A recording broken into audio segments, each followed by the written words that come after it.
આપણે બાજરાનો લોટ લીધો છે ને એના જ આપણે થેપલા બનાવવાના છે.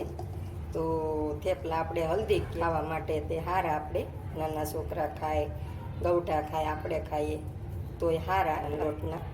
તો ઘઉંના લોટના તો આપણે બનાવતા જ હોય ને બાજરાના લોટના આપણે ન બનાવતા હોય. હવે આપણે બાજરાનો લોટ સળાઈ ગયો છે તો એમાં આપણે મીઠું નાખી દઈએ. તો આપણે જોતા મીઠું નાખવાનું તો હવારમાં સારું લાગે, એટલે ઓછું નહીં નાખવાનું, માપે નાખવાનું. હવે આપણે હળદર નાખી દઈએ. હળદર નાખીએ, આપણે ધાણા જીરું નાખીએ, મસાલા આપણે બધા પૂરા નાખીએ એટલે મસ્ત બને હવાદમાં તે. તો આપણે આ ગરમ મસાલો છે, તો ગરમ મસાલો તમે ગમે એ વાપરતા હોય એ નાખવાનો. ને આ આપણે હિંગ છે, તો ઘેરે બનાવેલો હોય ગરમ મસાલો તોય હાલે, ને તૈયાર વાપરતા હોય હાલે, એટલે ગમે એ તમે તારે નાખી શકો. ને આપણે જીરું છે, તો જીરુંને આપણે થોડુંક સોળી નાખવાનું તો એનો અવાજ સારો આવે, તો એ આપણે નાખી દઈએ. આપણે બધા મસાલા નખાઈ ગયા છે, તો હવે એ લોટમાં આપણે પહેલાં મિક્સે કરી લઈએ આ રીતે, એટલે હેરખાઈ બધું ભળી જાય. તો પછી આપણે પાછા વાહેથી ને બધું નાખીને ભેળવો તો ન ભળે, તો આ રીતે આપણે સારી રીતે ભેળવી લેવાનું છે. ભળ્યો છે મસાલો બધો. તો આ આપણે મેથી સુધારી છે, ધોઈને સુધારી લીધી છે, ઝીણી મેથી. તો હવે આપણે એ નાખી દઈએ એમાં.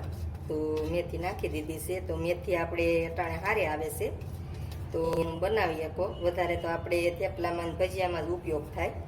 તો આ ધાણા છે, તો ધાણા હમણાં બહુ સારા આવે છે, બધું મેથી ને બધું ભાજી. તો બધું આપણે નાખી દીધું છે. તો હવે આપણે આ રીતે મિક્સે કરી લઈએ. તો બધું મિક્સે કરીને પછી આપણે લોટ બાંધો તો સારી રીતે બધું ભળી જાય છે. તો હવે આપણે એમાં પાણી નાખી ને લોટ બાંધી લેવાનો છે. તો લોટે આપણે સારી રીતે બાંધવાનો છે, બહુ ઢીલોય નહીં, બહુ કઠણી નહીં, એ રીતે બાંધવાનું છે. ને તમને આ વણવામાં તો ફાવે તો વણવાના, નકર ટિફિન બનાવવાના. હું આ ટિફિન બનાવવાની છું, એટલે કઈ રીતે ટિફિન બનાવવા, તો આપણે રોટલો બનાવીએ એ રીતે જ ટીપવાના.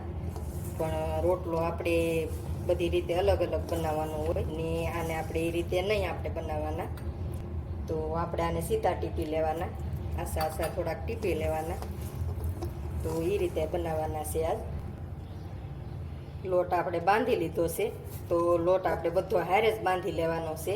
ને પછી જો આપણે આ રીતે લઈ લેવાનો છે, તો થોડો થોડો લેવાનો. મોટા બનાવવા હોય તો થોડુંક વધારે લેવાનું, ને આપણે આ રીતે જ ટીપવાના છે. તો આ રીતે આપણે ટીપી લઈએ. હું નાની સાઈઝ બનાવું છું એટલે મેં થોડોક લોટ લીધો છે, ને મોટા બનાવવા હોય તો તમે થોડોક વધારે લોટ લઈ શકો. આપણે લોટ ગરમ થઈ ગઈ છે, તો એમાં આપણે તેલ લગાડી દઈએ. આ રીતે તેલ લગાડી દેવાનું છે પહેલું. પછી આપણે આ ટીપેલું છે તેલ, તો એ આપણે આ રીતે મૂકી દઈએ ને હવે એને સડવા દઈએ. તો આપણે ઓછું તેલમાં આપણે બની જાય છે. જરા જરા તેલ નાખી દઈએ આપણે ફરતું. હવે આ રીતે જુઓ તમે, ઉપર જો સડી ગયું છે, તો એ રીતે સડી જાય પછી જ આપણે પલટાવવાનું છે. તો આ રીતે આપણે પલટાવી લઈએ. તો આ રીતે આપણે થોડોક ધીમો તાપ રાખવાનો છે ને આપણે સડવા દેવાનું છે. તો હવે આપણે ફરતું તેલ પાછું નાખી દઈએ થોડુંક. તો હવે આપણે બીજી બાજુ પલટાવી લઈએ. તો આ રીતે આપણે શેડવી લેવાના છે, બે બાજુ પલટાવીને તો સરળ દેવાના. એટલે બે સાઈડ આ રીતે તવીથાથી વજન કરતો જવાનો ને શેડવતા જવાના, એટલે અંદર તે સડી જાય. તો આપણે આ રીતે બનાવતા, આપણે આ હાથે બનાવ્યા છે, તો હાથથી આ રીતે બનાવવાના. તો આપણે બની જશે. તો આપણે બની જશે થેપલા આપણે બાજરાના લોટના.